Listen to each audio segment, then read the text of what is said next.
لے جناب، ترکی کی موجودہ حکومت کا ایک اور پاکستان دشمن اقدام سامنے آ گیا ہے۔ ترکی ایمبیسی اسلام آباد نے اپنی فیسیں ایکسٹینڈ کر دی ہیں، جو کہ پہلے ہی بہت زیادہ تھیں، اب اور بڑھا دی ہیں۔ نارمل فیس جو ہے وہ $65 کر دی ہے، اور پریمیم جو ویزا ہے وہ $80 فیس کر دی ہے۔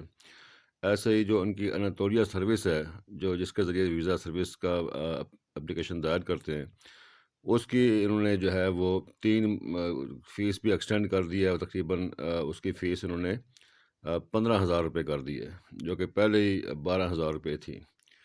تو اب یہ اس کے بعد پاکستانیوں کے لیے اور مشکلات پیدا ہو گئی ہیں۔ ایک اور زیادتی انہوں نے یہ کی ہے کہ جو پہلے ہم انشورنس کرواتے تھے پرائیویٹ کمپنیز سے 2,000 – 2,500 میں، اب وہ انشورنس کا جو ہے سسٹم بھی ختم کر دیا ہے۔ اب جو ہے انشورنس بھی ترکی والے خود کریں گے، یعنی اناتولیا کے ذریعے، اور یہ انشورنس جو ہے تقریباً وہ پڑے گی 15 سے 20 ہزار روپے کے درمیان، یعنی کہ بہت زیادہ قیمتوں میں اضافہ کر دیا ہے۔ اور اس سے جو ہے وہ پاک ترک دوستی کی جو اصل حقیقت ہے وہ ایک بار پھر کھل کر سامنے آ گئی ہے کہ یہ دوستی برائے نام ہی ہے۔